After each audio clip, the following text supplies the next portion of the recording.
developing, you dig? OBlock, Lowe's walks right in bond hearing. And y'all wouldn't believe what the feds had on the table, the evidence and what was going on, you dig?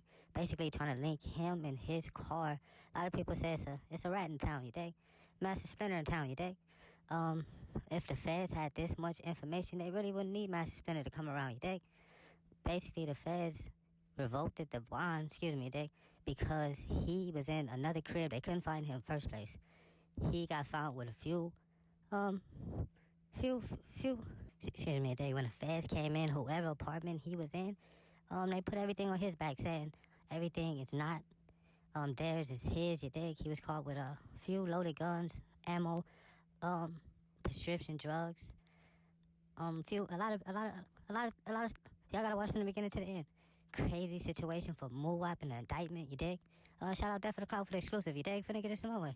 If Mr. Offord's statements are true to pretrial, that he was unemployed or has been unemployed since 2019, those were not the statements that he made in the loan application in or about July 28th, 2020, which ultimately led to the dealership requesting that Mr. Offord return the vehicle to them. So all of those things go to Mr. Offord's character for truthfulness and whether he'd be a good candidate for pretrial release, reporting the pretrial.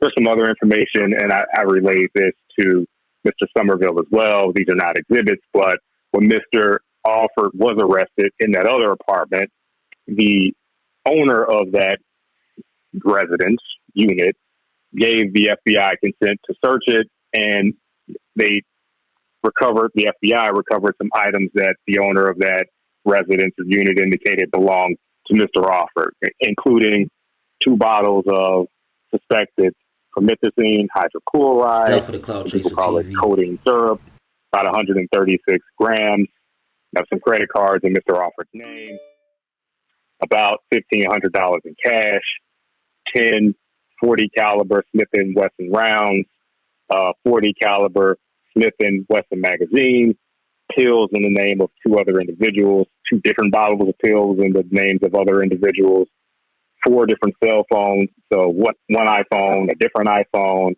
an Alcatel cell phone, a ZTE cell phone, a digital scale, about 300 grams of suspected marijuana, all within that residence. So again, this would go to Mr. Offord, in fact, living in a third place, the place where he was arrested. But certainly there is some contraband in that residence with respect to Mr. Offord. He's a convicted felon, and I'm going to move on to that in a bit. And so certainly should not have 40 caliber ammunition within his possession. I do want to, as I foreshadow, want to move on to Mr. Offord's criminal history. Again, I think it bears in favor of detention in this case. Some of his criminal history is admittedly dated, but I think it tells a story because there's a consistent pattern of either bond forfeitures or difficulty complying with the terms of post-conviction court supervision. So looking at page 3 of the report, there's a misdemeanor charges. Again, these are dated 2008, but there's a bond forfeiture there. Went on to page 4 of the report. Again, a bit dated, but more serious conduct. At the very bottom, there's an aggravated battery of a government official, which is, I'd submit that the evidence against Mr. Offord. But y'all get in the comments and y'all let me know what y'all think, man. It's Death for the Cloud Chaser TV. Back up in this thing again, you dig? If you haven't already subscribe right now, family. Share this on Facebook and Twitter. Gang. Mr. Offord did in fact return the vehicle shortly after the murder on August 4th. So I'd submit that the evidence against Mr. Offord is substantial in this case. And so coming to the history and characteristics of Mr. Offord, I want to turn to the pretrial bail report, and I'll start with Mr. Offord's address, looking at page 2 of the report as relayed to pretrial. I think this is really important, and this is going to come up in the documents that I've tendered to the court and that I've tendered to Mr. Somerville as well. Mr. Offord, government believes, has made statements to pretrial, the people who would supervise him if the court were to give him pretrial release in this case. He's made statements to them that are not true with respect to where he lives. Looking at page 2 of the report, first full paragraph, Mr. Offord maintained that he's a lifelong resident of this district and had lived at the address which is listed on page 1 of the report for the past 2 years. Mr. Offord's mother and sister told pretrial that wasn't true. He didn't live at that address and he lived somewhere else. The FBI, throughout the course of this investigation, received court-approved authorization to use investigative methods to figure out where Mr. Offord was in fact residing, and it was not this address that's listed on page 1 of the report. It's close to the address where he was arrested. I say close to the address where he was arrested because the FBI, again, through investigative methods, figured out which unit Mr. Offord was living in. And during the course of this arrest, which, with respect to Mr. Offord's arrest, spanned about 40 minutes to an hour, we're knocking on the door of that residence. Mr. Offord was not there. He was in a different residence, which was upstairs, away from that one. It did not come out easily. FBI has reason to believe turned off his phone while they were knocking on the door of that other residence, but ultimately figured out where he was. And again, relating to the address that Mr. Offord would say is where he lived in page 2 of the report, I submitted documents to the court. I tendered them to Mr. Somerville. Let's just call them Exhibit 1 and 2.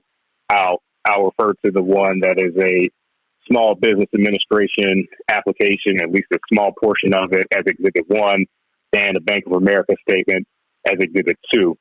I think this is relevant to the question of Mr. Offord's history and characteristics, particularly with respect to where he's living, because if Your Honor were to look at Exhibit 1, there's an address listed on this application, which is neither the address where he was arrested earlier this week or the address where he told pretrial he's been residing for the past 2 years. It's listed as both his personal address on the left side of the page and a business address on the right side of the page. Mr. Offord made some statements to pretrial, again, during this interview with respect to his employment. So looking down the first sentence under that sub-paragraph, it says Mr. Offord explained that he's been unemployed since 2019 and is financially supported by family. Page 1 of Exhibit 1 indicates that Mr. Offord represented to the Small Business Administration that he was a small business owner, that he had 7 employees, that he had a clothing and apparel business that grossed $73,000 within the past 12 months of the date of the application, which was June 24th of last year. And so if that's true, it's not something that he represented or told to pretrial about what his employment situation was, and the statements that he's been unemployed since 2019. Again, if the statements in this application are true, those statements in the pretrial or that he made the pretrial are not true. So either way, one of these things can't be true. I will proffer to the court, though, that Mr. Offord did, in fact, receive some money with respect to submitting this application. So if you look towards the bottom right-hand side of Exhibit 1, it says that there were losses due to the disaster in the amount of $8,000. If you flip over to Exhibit 2, the very first line, it appears that there was a deposit from the Treasury. It says SBAD, Small Business Administration, Treasury, in the amount of $7,000 on or about June 25th of last year. So again, I think this relates to Mr. Offord